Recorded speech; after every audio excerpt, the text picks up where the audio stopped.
yang bodoh. Jadi awal kebodohan jamaah sekalian adalah ketika seorang mulai merasa dirinya pintar dan tidak butuh lagi untuk menuntut ilmu. Ini awal dari kebodohan. Beberapa hal yang penting untuk kita perhatikan kaitannya dengan ilmu. Yang pertama, tadi kami sebutkan 4, janjikan sampaikan pada malam ini. Yang pertama, hendaknya kita selalu ingat bahwa ilmu ini merupakan nikmat dari Allah Subhanahu wa taala. Ilmu adalah pemberian yang sangat besar dari Allah Subhanahu wa taala.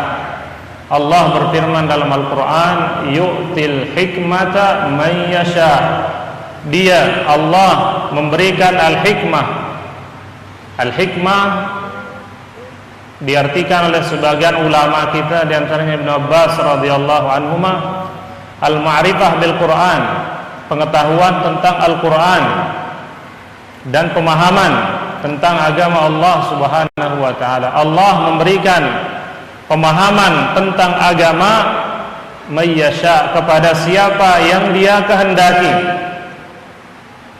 Wa may yu'tal hikmata, dan barang siapa yang dikaruniai, diberikan hikmah, pemahaman oleh Allah, faqad utiya khairan katsira, maka dia telah diberikan kebaikan yang banyak. Yang bilang banyak ini adalah Allah Subhanahu wa taala. Kalau manusia bilang banyak, belum tentu banyak menurut Allah. Tapi kalau Allah bilang banyak, maka ini tidak bisa dibayangkan oleh manusia. Kebaikan dari ilmu yang diberikan oleh Allah kepada kita tidak bisa terbayang banyaknya. Kalau saja tentang dunia dan segala perhiasannya ini, Allah Subhanahu wa taala mengatakan dzalika mataul hayatid dunya. Setelah Allah menyebutkan tentang perempuan, tentang anak keturunan, tentang harta, tentang tanah, sawah, ladang, kendaraan, kemudian Allah katakan dzalika mataul hayatid dunya. Itu semua adalah kesenangan hidup dunia. Dalam arti yang lain, qul mata'ud dunya qalil, katakanlah kesenangan dunia itu sedikit. Jadi meskipun manusia mengatakan 1 triliun itu banyak, tapi Allah bilang sedikit. Tapi ketika Allah menyebutkan tentang ilmu ini, wa may yu'tal hikmah, siapa yang diberikan pemahaman ilmu agama Al-Qur'an, faqad utiya khairan katsiran, dia telah diberikan kebaikan yang banyak. Berapa banyaknya? Wallahu a'lam. Tidak bisa dibayangkan kalau Allah bilang banyak. Jadi nikmat ilmu adalah nikmat yang sangat besar yang Allah berikan kepada kita. Dalam ayat yang lain Allah berfirman, qul hal yastawil ladzina ya'lamun wal ladzina la ya'lamun, katakan apakah sama orang yang berilmu dengan yang tidak berilmu?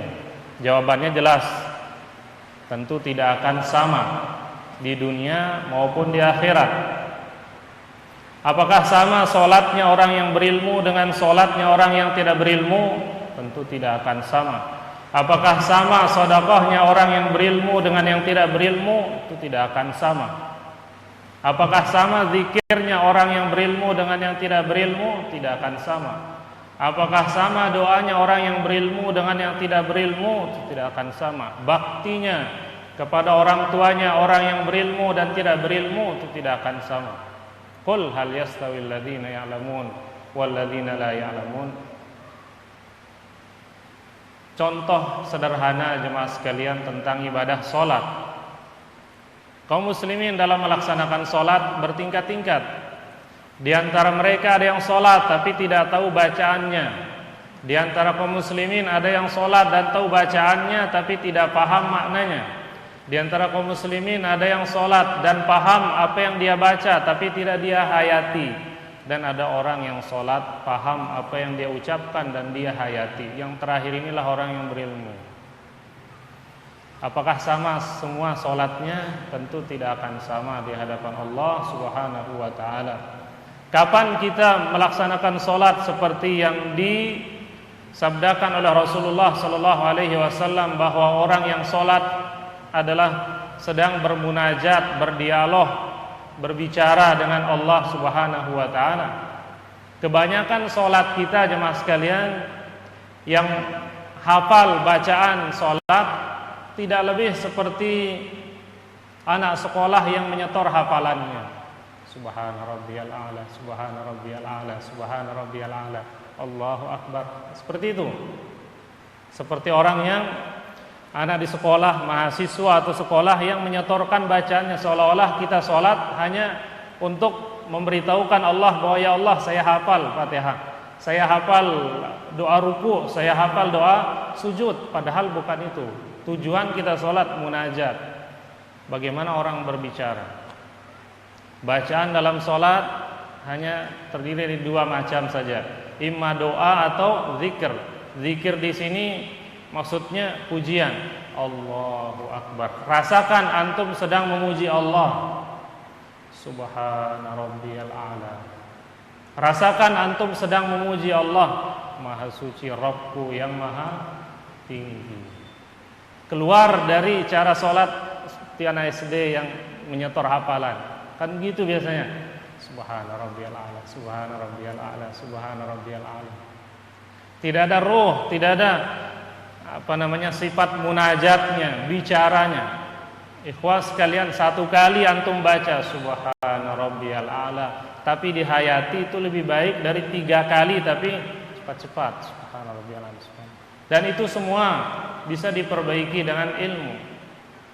Pentingnya bahasa Arab, pentingnya kita mempelajari bacaan-bacaan di dalam sholat. Ada orang sampai dia meninggal dunia, dia tidak paham Al-Fatihah yang dia baca dalam sholatnya. Dia tidak paham apa maksud ihdinas siratal mustaqim, padahal dia minta. Yang namanya orang bermunajat, berbicara, dia harus paham apa yang dia ucapkan. Makanya dulu sahabat dilarang sholat sambil mabuk. La taqrabus sholata wa antum sukara. Kenapa? Hatta ta'lamu ma taqulun, agar kalian tahu apa yang kalian ucapkan. Agar kalian tahu apa yang kalian ucapkan. Orang mabuk dia bicara, tapi kan tidak nyambung. Ini gambaran kecil tentang perbedaan orang yang berilmu dengan yang tidak berilmu dalam masalah sholat.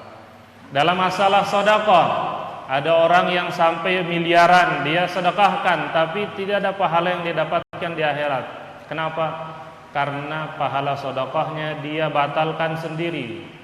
Dia tidak tahu pembatal sedekah. Inilah rahasia kenapa para sahabat Nabi sallallahu alaihi wasallam sedekahnya tidak bisa kita tandingi, karena mereka bersedekah tahu apa yang mereka cari dalam sedekah. Saya bersedekah untuk apa? Untuk mendapatkan apa? Mereka bahagianya sahabat bersedekah tidak sama dengan bahagianya kita bersedekah. Sedihnya sahabat ketika tidak bisa bersedekah tidak sama dengan sedihnya kita ketika bersedekah, karena mereka tahu gimana ruginya kalau tidak bersedekah. Mereka tahu bagaimana besarnya pahala orang yang bersedekah. Makanya Nabi sallallahu alaihi wasallam menjelaskan, lau anna ahadakum anfaqa mithla uhudin zahaban ma balagha mudda ahadihim wala nasifahu. Seandainya kalian mensedekahkan satu emas sebesar gunung Uhud, itu tidak akan bisa menandingi satu mud sedekah dari sahabat, bahkan setengahnya tidak bisa ditandingi, karena mereka memiliki ilmu yang dalam. Apakah sama sedekah kita dengan sahabat? Tidak sama. Sama dengan apakah sama orang yang berilmu dengan yang tidak berilmu? Tentu tidak akan sama. Sehingga jemaah sekalian, siapa yang diberikan ilmu ini oleh Allah Subhanahu wa taala, maka sungguh dia telah diberikan kebaikan yang besar, nikmat yang sangat banyak dari Allah Subhanahu wa taala. Wa laqad atainaka sab'an minal mathani wal Qur'anal azim. Kami telah berikan engkau 7 ayat Al-Fatihah, wal Qur'anal azim, dan Al-Qur'an yang agung. Terus la tamuddanna ainaika ila ma matta'na bihi azwajan minhum. Jangan engkau palingkan wajahmu, pandanganmu kepada orang-orang yang telah kami puaskan kehidupan dunia ini. Artinya kami telah berikan kepadamu Al-Quran, kami telah berikan kepadamu ilmu, itu sudah cukup. Jangan ingin atau melihat dunia. Jangan tinggalkan Al-Quran, jangan tinggalkan ilmu gara-gara dunia. Kemudian ini yang pertama, ilmu adalah nikmat, dan nikmat yang Allah berikan dalam ilmu ini sangat besar, sehingga jemaah sekalian ketika kita diberikan petunjuk oleh Allah untuk mencarinya, ini adalah pertanda baik bagi kita yang wajib kita syukuri. Kemudian yang kedua, ketika kita mengetahui kalau ilmu ini adalah nikmat, maka sepantasnya kita bahagia dalam mencarinya, bahagia dalam menuntutnya, bahagia ketika mendapatkannya, dengan kebahagiaan yang lebih besar dari ketika kita mendapatkan kenikmatan-kenikmatan dunia yang lainnya. Allah Subhanahu wa taala berfirman, "Qul," katakan, "bifadlillahi wa birahmatih," dengan karunia dan rahmat Allah, "fabidzalika falyafrahu," hendaknya dengan itu mereka bahagia. "Huwa khairun mimma yajma'un," itu lebih baik dari apa yang manusia kumpulkan. Di sini Allah Ta'ala memerintahkan kita untuk bahagia dengan karunia Allah dan rahmatnya. Apa maksudnya bifadlillah? Fadlullah artinya Islam, wa rahmatihi artinya Al-Quran, menurut pendapat sebagian ulama tafsir. Ini berkaitan dengan ayat sebelumnya, ya ayyuhan nas, wahai manusia, qad ja'atkum mir rabbikum, qad ja'atkum mau'izatun mir rabbikum, wahai manusia, telah datang kepada kalian peringatan, mau'izah, nasihat dari Rabb kalian, wa syifaa'ul lima fis sudur, dan penyembuh bagi hati, wa hudan, dan petunjuk, wa rahmatul lil mu'minin, dan rahmat bagi orang mukmin. Ini sifat apa ini? Apa maksud ini yang datang ini? Wahai manusia, telah datang kepada kalian peringatan dari Rabb kalian, penyembuh bagi apa yang ada di dalam dada kalian, petunjuk dan rahmat. Ini semua sifat apa? Al-Quran. Qul bifadlillah, katakan wahai Nabi, dengan karunia dan rahmat Allah itulah hendaknya mereka bahagia. Fabidzalika fal yafrahu, bahagia dengan Al-Quran. Imam Ibnul Qayyim rahimahullah mengatakan, wala syai'a ahaqqu an yafrahal 'abdu bihi min fadlillahi wa rahmatihi allati tatadammanul mau'izah wa shifa'as sudur min adwa'iha bil huda wan nur. Tidak ada sesuatu yang paling pantas membuat seorang hamba bahagia dari karunia Allah yang mengandung peringatan dan penyembuh bagi hati manusia dari segala penyakit, yaitu Al-Quran. Al-Quran, ilmu, adalah sesuatu yang paling pantas membuat manusia bahagia. Di tempat yang lain juga di Madarijus Salikin, Imam Ibnul Qayyim rahimahullah mengatakan, fal farahu billah, bahagia dengan Allah, wa bi rasulih, dan dengan rasulnya, wa bil iman, dan dengan iman kepadanya, wa bis sunnah, dan dengan sunnahnya, wa bil ilmi, dan dengan ilmu, wa bil Quran, dan dengan Al-Quran, min a'la maqamatil arifin, itu diantara kedudukan yang tinggi dari kedudukan orang yang mengenal Allah Subhanahu wa ta'ala. Bahagia dengan ilmu. Apa maksudnya bahagia dengan ilmu? Bahagia ketika akan menghadiri majelis ilmu, ketika baru melihat ada pengumuman pengajian, sudah muncul kebahagiaan dalam dirinya. Ketika berangkat mengeluarkan uang biaya, dia mengeluarkannya dengan penuh semangat dan bahagia. Ketika mendengarkannya, dia mendengarkannya dengan bahagia dan senang. Ketika mendapatkannya, dia mendapatkannya dengan rasa bahagia dan senang. Dan ini harus ada. Dan ini konsekuensi dari poin yang pertama, ketika kita mengenal dan mengetahui bahwa ilmu ini adalah nikmat yang sangat besar dari Allah Subhanahu wa taala. Bayangkan ikhwas sekalian bagaimana bahagianya orang yang baru menikah. Wajahnya berseri-seri. Bayangkan bahagianya seorang yang baru mendapatkan uang. Entah dari mana, mungkin dari muhsinin, diberikan dia uang 500 juta. Kira-kira bagaimana wajahnya? Dan bandingkan bagaimana perasaan kita ketika paham tentang Al-Quran, paham satu ayat dari Al-Quran. Semestinya meskipun sulit, semestinya kebahagiaan kita ketika diberikan pemahaman tentang satu ayat dari Al-Quran lebih besar dari kebahagiaan kita ketika diberikan dunia ini oleh Allah Subhanahu wa taala. Karena berapapun dunia yang kita dapatkan tetap lebih kecil dari satu pemahaman yang Allah berikan kepada kita. Dalam ayat yang lain Allah berfirman, wa idza ma unzilat suratun faminhum may yaqulu ayyukum zadathu hadhihi imana fa ammal ladzina amanu fazadathum imanan wa hum yastabshirun. Di sini Allah Subhanahu wa taala menyebutkan tentang sifat dua golongan manusia, orang munafik dan orang beriman. Ketika turun ayat, ketika datang ayat, ketika Nabi menyampaikan ayat yang Allah turunkan kepada beliau, orang munafik menjadikan ayat Nabi sebagai bahan olok-olokan. Adapun orang beriman, fazadathum imana, ketika mereka mendapatkan ilmu, bertambah iman mereka, wahum yastabshirun, dan mereka merasa bahagia. Apa bedanya yastabshirun dengan yafrahun? Ibnul Qayyim rahimahullah menyebutkan perbedaan yang tipis antara yafrahun dan yastabshirun. Yafrahun artinya jemaah sekalian perasaan bahagia setelah kita mendapatkan sesuatu yang kita cintai. Al-farah as-surur ba'da husulil mahbub. Rasa bahagia setelah kita mendapatkan sesuatu yang kita cintai, yang kita sukai, itu arti yafrah. Adapun yastabshirun, rasa bahagia yang muncul ketika kita mengetahui akan mendapatkan sesuatu yang kita sukai. Belum dapat,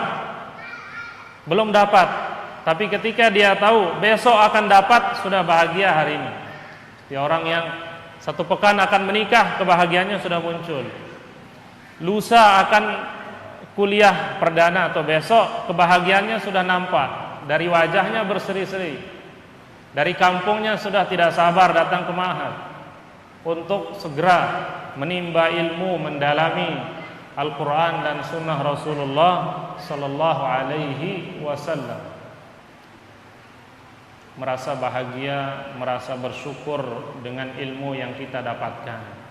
Kapan ikhwas sekalian ketika kita diberikan pemahaman satu ayat, satu hadis dari apa yang kita dengar, kemudian kita katakan alhamdulillah, alhamdulillah, bersyukur kepada Allah Subhanahu wa taala.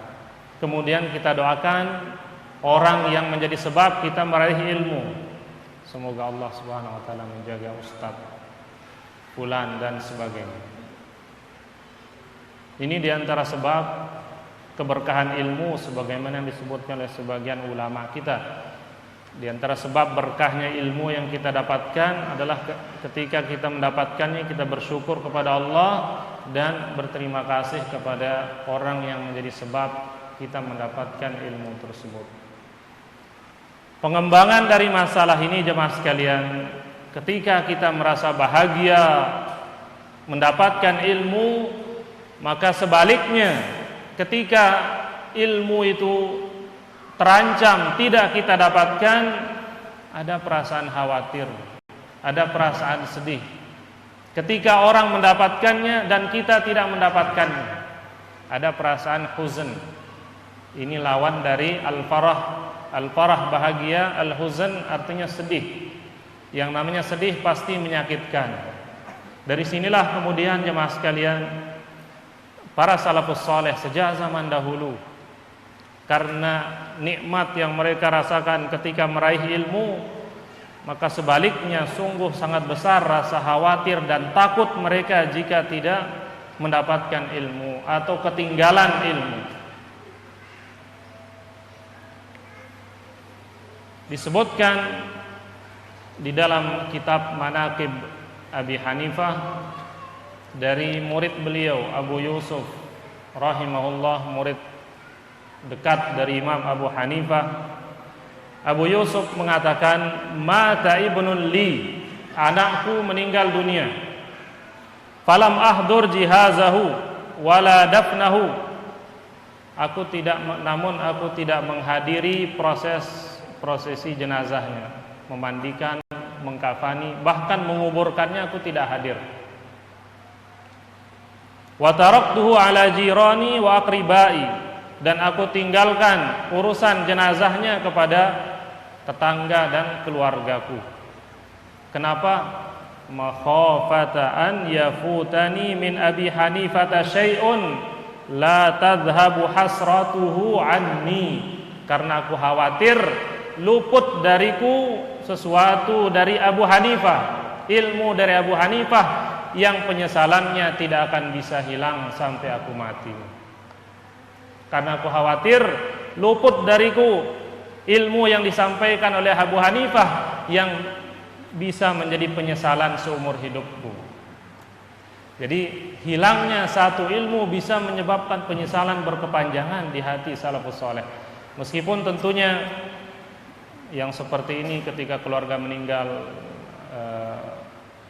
antum harus ikuti seperti ini tidak mesti, tapi ini sekedar sebagai gambaran bahwa pengaruh dari kebahagiaan yang besar ketika mendapatkan ilmu adalah rasa kerugian yang besar ketika kita tidak meraihnya sementara orang lain mendapatkannya.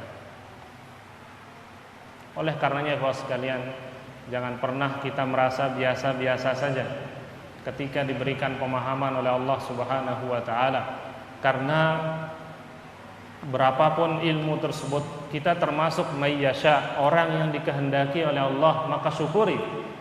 Ketika antum diberikan karunia menghafal surah Al-Asr, surah At-Takatsur, berarti antum termasuk mayyasha, orang yang dikehendaki oleh Allah Subhanahu wa taala. Syukuri itu. Allah akan tambahkan. Ketika kita diberikan pemahaman oleh Allah tentang ilmu, syukuri, maka Allah akan tambahkan. Kemudian yang ketiga, tadi yang pertama, tanamkan dalam diri kita bahwa ilmu ini adalah nikmat. Yang kedua, berbahagialah dalam menuntutnya sebelum maupun setelah mendapatkannya, dan harus ada rasa rugi dalam diri kita ketika tidak mendapatkan ilmu. Kemudian yang ketiga, jemaah sekalian, dalam menuntut ilmu tentu ada thariqahnya, ada caranya, agar kemudian banyak majelis yang kita hadiri bisa mendapatkan manfaat yang banyak pula, agar kita tidak hanya keluar masuk rumah mencari majelis ilmu lalu tidak mendapatkan apa yang kita cari. Allah Subhanahu wa taala berfirman, wallahu akhrajakum min butuni ummahatikum la ta'lamuna syai'a. Allah lah yang telah mengeluarkan kalian dari perut ibu kalian, la ta'lamuna syai'a, dalam keadaan kalian tidak mengetahui apa-apa, jahil. La ta'lamuna syai'a, dalam keadaan kalian tidak tahu apapun, syai'an, yang baik maupun yang buruk, jahil. Kita semua berangkat dari titik ini, la ta'lamuna syai'a. Kemudian Allah Subhanahu wa taala menyebutkan, wa ja'ala lakumus sam'a wal absara wal af'idah. Lalu Allah menjadikan bagi kalian pendengaran, penglihatan, dan afidah. Sederhananya kita terjemahkan hati saja, afidah dan hati, la'allakum tashkurun, agar kalian bersyukur. Apa hubungan antara nikmat pendengaran, nikmat penglihatan, dan nikmat hati dengan kejahilan? Apa hubungannya? Kita dilahirkan dalam keadaan jahil, lalu Allah berikan kepada kita pendengaran, penglihatan, dan hati. Apa hubungannya?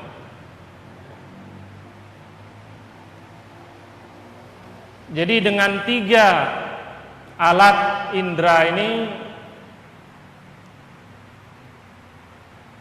kita mengangkat kebodohan yang sudah ada sejak kita lahir.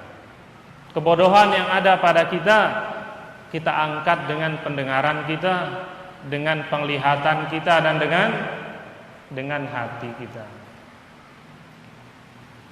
Ikhwas sekalian, oleh karenanya ketika kita hadir di majelis ilmu, maka 3 ini harus hadir.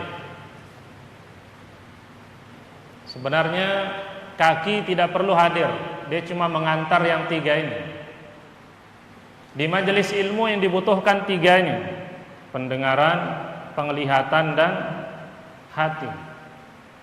Sebagian orang dia datang, tapi penglihatannya jauh, pendengarannya jauh, apalagi hatinya lebih jauh lagi. Ini sia-sia. Lebih baik kalau bisa tubuh kita diamkan di rumah, yang penting 3 ini hadir. Kalau bisa, kalau tidak bisa ya hadirkan semua. Bagaimana maksimalnya 3 hal ini kita manfaatkan, maka sebanyak itulah ilmu yang akan kita dapatkan, dan sebanyak itu pula kejahilan bisa terangkat dari diri kita. Perhatikan ikhwas sekalian, bagaimana besarnya 3 alat ini, bagaimana besarnya pengaruh dari 3 indera ini dalam kaitannya dengan ilmu di hati seseorang. Imam Bukhari rahimahullah meriwayatkan dalam sahihnya dari sahabat yang mulia Abi Shuraih Al-Khuzai radhiyallahu taala anhu, bahwasanya Abu Shuraih radhiyallahu anhu pernah berkata kepada Amr bin Sa'id, Amr ibn Sa'id yang ketika itu menjadi amir Madinah. Ketika itu Amr bin Sa'id menyiapkan pasukan untuk dikirim menyerang Abdullah bin Zubair di Makkah. Dan kita ketahui perang di Makkah tidak diperbolehkan karena dia adalah negeri yang aman, diharamkan oleh Allah Subhanahu wa taala. Maka Abu Shuraih menasihati Amr bin Sa'id. Apa kata Abu Shuraih radhiyallahu anhu? "I'dzan li ayyuhal amir." Izinkanlah aku wahai amir, wahai pemimpin. "Uhadditsuka qaulan." Untuk menyampaikan kepadamu satu ucapan. Qama bihin Nabi sallallahu alaihi wasallam al-ghada min yaumil fathi, yang disampaikan oleh Rasulullah sallallahu alaihi wasallam di hari kedua setelah beliau menaklukkan kota Mekah. Sami'athu udhunaya. Ucapan itu didengar oleh kedua telingaku. Wa wa'ahu qalbi, ditampung oleh hatiku. Wa absarathu aynaya hina takallama bih, dan dilihat langsung oleh kedua mataku ketika beliau mengucapkannya. Kata Abu Shuraih, izinkanlah aku menyampaikan sebuah hadis yang pernah disampaikan oleh Rasulullah sallallahu alaihi wasallam, yang didengar oleh kedua telingaku, ditampung oleh hatiku, dilihat langsung oleh kedua mataku. Hamidallah wa asna alaihi, dan seterusnya. Lihat di sini jemaah sekalian, padahal ini beliau sampaikan hadis ini sekitar tahun 60-an Hijriah. Sementara Fathu Makkah terjadi tahun Fathu Makkah tahun berapa? 7 atau 6? Fathu Makkah, ya, kemerdekaan Indonesia besok ya, 17 Agustus. Alhamdulillah semua tahu. Kalau Fathu Makkah tahunnya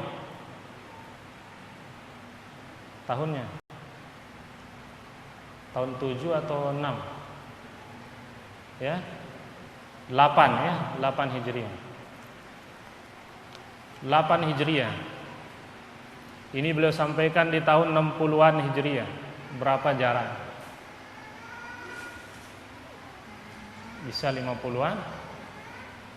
Apaan, matematika agak lemah. Bisa 50-an nih?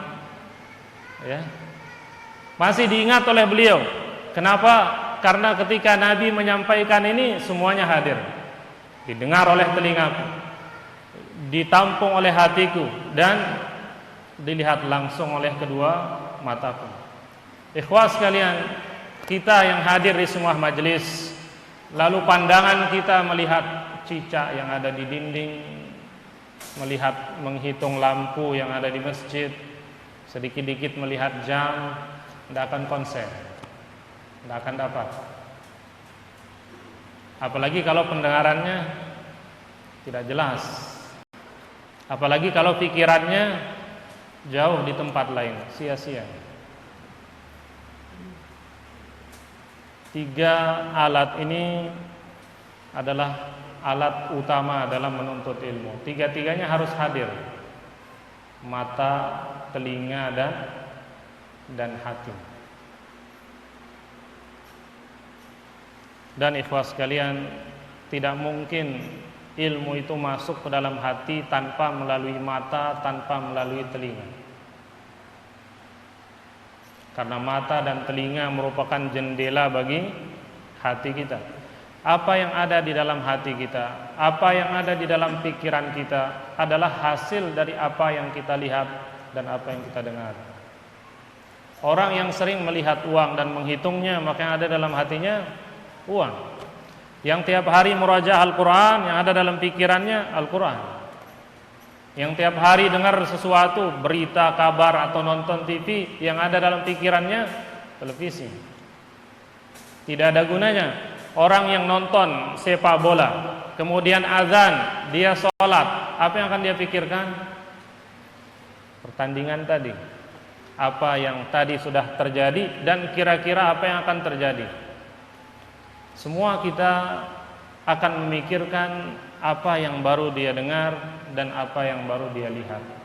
Oleh karenanya syariat memerintahkan kita untuk menjaga pendengaran dan penglihatan kita agar hati kita terjaga. Wa idza sami'ul lagwa a'radu anhu, jika mereka mendengarkan al-lagu, sia-sia atau dosa, mereka berpaling darinya. Qul lil mu'minina yaghuddu min absarihim wa yahfadhu furujahum dzalika azka lahum. Katakan kepada orang mukmin agar mereka menundukkan pandangan, menjaga kemaluan, itu lebih suci bagi hati mereka. Itu lebih suci bagi mereka. Kemudian ini agak ngebut sedikit agar sampai ke poin yang keempat.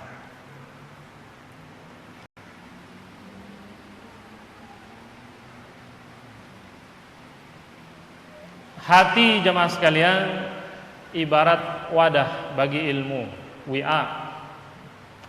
Mata dan telinga adalah jendelanya atau pintunya, pintu lewat masuknya ilmu ke dalam hati.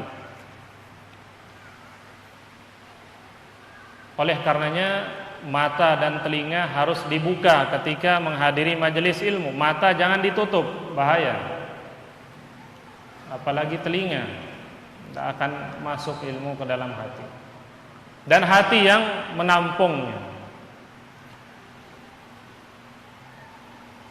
Imam Ibnu Hajar Al-Asqalani rahimahullah menyebutkan sebuah riwayat dalam Fathul Bari beliau yang beliau hasankan, diriwayatkan oleh Imam Ahmad dan Al-Baihaqi, bahwasanya Abu Hurairah radhiyallahu anhu pernah mengatakan, maka ahadun a'lama bihadisi Rasulillah sallallahu alaihi wasallam minni. Tidak ada seorang yang lebih alim tentang hadis Rasulullah sallallahu alaihi wasallam selain aku. Tidak ada orang yang lebih mengetahui tentang hadis Nabi selain aku, kata Abu Hurairah. Illa ma kana min Abdullah bin Amr, kecuali Abdullah bin Amr. Fa innahu kana yaktubu biyadihi, karena sungguhnya beliau Abdullah bin Amr menulis dengan tangan beliau, wa ya'i biqalbihi, dan beliau menampung ilmu itu di dalam hatinya.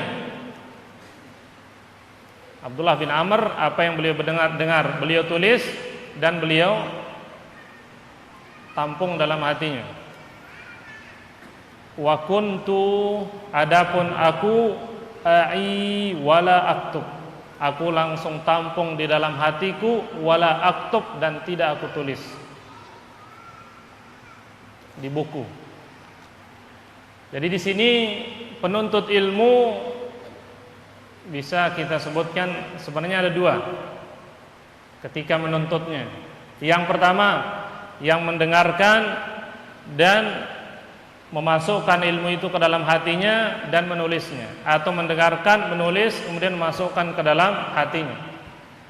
Atau yang cukup mendengar saja tanpa menulis tapi dimasukkan ke dalam hatinya. Ini yang namanya penuntut ilmu. Adapun yang ketiga, yang mendengar dan menyimpan ilmunya di dalam kertas, tidak di hatinya, ini bukan penuntut ilmu. Atau disimpan di musajilnya, di alat rekamnya, tidak dimasukkan ke hatinya, tidak akan ada ilmunya. Atau yang keempat, yang tidak semuanya, tidak menulis, tidak juga dimasukkan ke hati. Ini yang banyak, yang ketiga dan keempat, terutama tulab di tempat lain, insyaallah. Rajin menulis, mencatat, kemudian selesai, taruh buku, tamat, wallahu alam, kemana bukunya? Keluar dari jamiah, keluar dari ma'had, keluar dari majelis, tidak ada yang dia bawa pulang. Kenapa? Karena ilmunya tidak dimasukkan ke hati, tidak dimasukkan ke pemahamannya, hanya dicukupkan di kertas, di buku. Sementara Abu Hurairah, Abdullah bin Amr, bagaimana beliau menuntut ilmu? Abdullah bin Amr, ya'i, beliau masukkan ke hatinya biqalbihi, dan beliau tulis dengan tangannya. Abu Hurairah ke dalam hatinya tanpa menulis. Pilih salah satunya, ikhwas sekalian. Kalau antum bisa seperti Abu Hurairah, alhamdulillah. Tapi Abu Hurairah dapat doa dari Rasulullah sallallahu alaihi wasallam untuk dikuatkan hafalannya. Minimal seperti Abdullah bin Amr, kita tulis dan kita masukkan ke hati. Kalau hanya menulis, cukup dengan itu, tidak dimasukkan ke hati, maka tidak ada yang kita dapatkan. Ilmu itu di hati. Hati adalah tempatnya ilmu, wi'a. Maka masukkan ilmu sebanyak-banyaknya,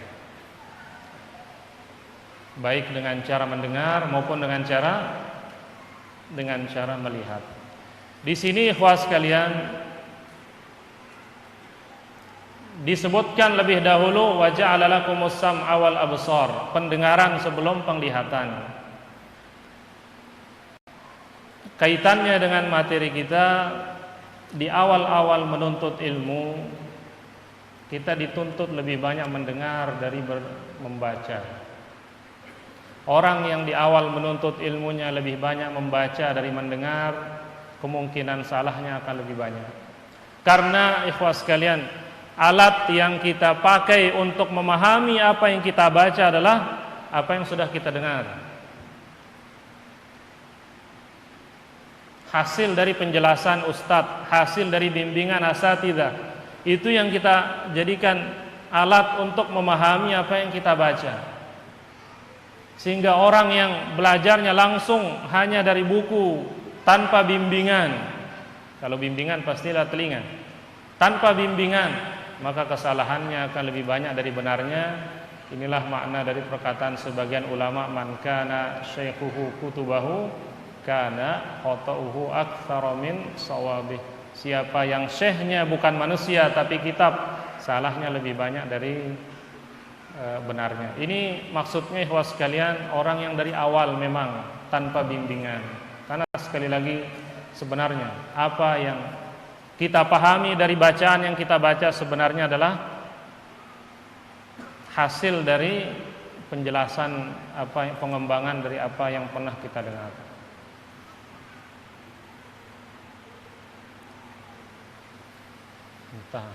Terakhir.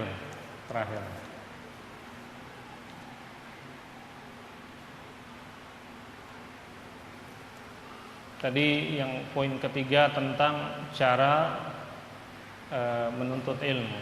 Jadi ingat, terutama bagi tulab dan kita semua, manfaatkan tiga: mata, kemudian telinga dan hati kita harus tafarruh, harus kosong.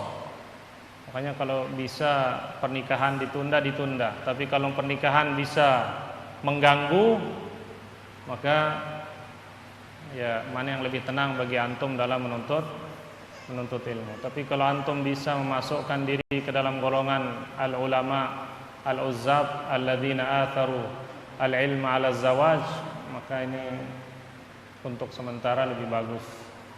Orang-orang yang lebih memilih membujang karena mendahulukan ilmu, tapi jangan membujang seumur hidup. Untuk awal-awal. Yang terakhir, karena ikhwah sekalian, hati itu seperti gelas. Apa yang kita dengar, apa yang kita lihat masuk ke dalam gelas, tidak akan keluar. Antum pernah menghafal sesuatu, pernah membaca sesuatu, jangan bilang itu hilang. Tidak, dia tertumpuk. Apa yang paling atas, apa yang paling baru, itu yang akan kelihatan. Dari sinilah orang yang sudah hafal Quran atau ilmu, kemudian dia lupa, berdosa. Kenapa? Karena berarti dia menaruh Quran itu di bawah. Di atasnya bisnis, uang. Dosa. Ketika antum murajaah, semakin lama antum tidak murajaah, membutuhkan waktu agak lama memasukkan tangan ke dalam gelas. Kan gitu. Orang yang terus murajaah, ibaratnya dia mengambil sesuatu yang ada di atas. Gampang, mudah. Makanya apa yang kita baca, apa yang kita hafal itu tidak kemana-mana. Cuman dia tertumpuk jadi bawah. Nah sekarang gimana biar tetap jadi atas? Quran harus jadi atas. Bisnis jalan, tapi tetap jangan sampai membuat kita lupa dari Al-Quran. Dia di atas. Begitu juga membaca, ya sekalian, jangan malas membaca. Sia-sia saya membaca, saya cepat lupa. Tidak.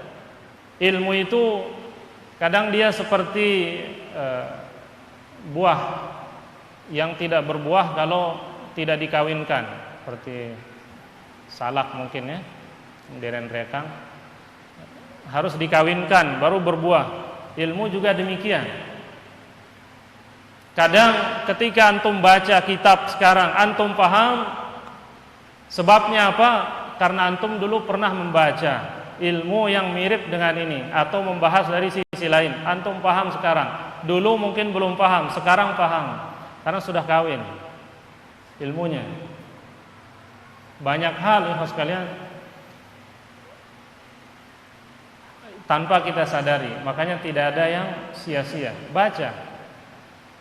Sekarang kita belum bisa menguasai, di lain kesempatan kita ketemu masalah yang sama, kita bisa kuasai dengan mudah. Itu karena dulu pernah kita baca, tapi belum sempurna. Sekarang jadi matang.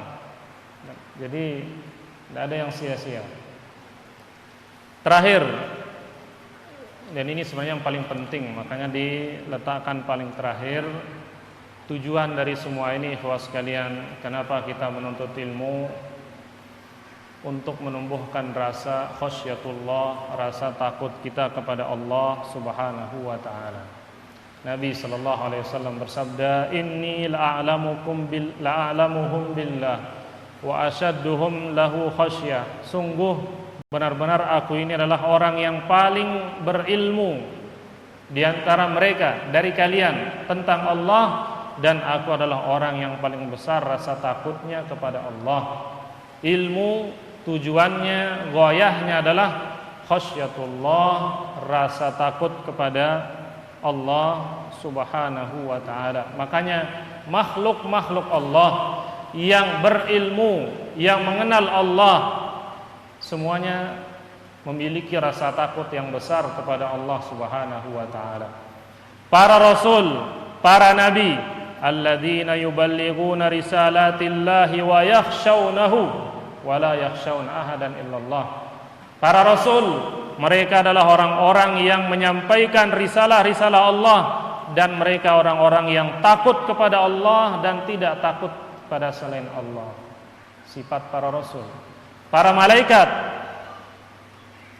yakhafuna rabbahum min fawqihim wa yaf'aluna ma yu'marun.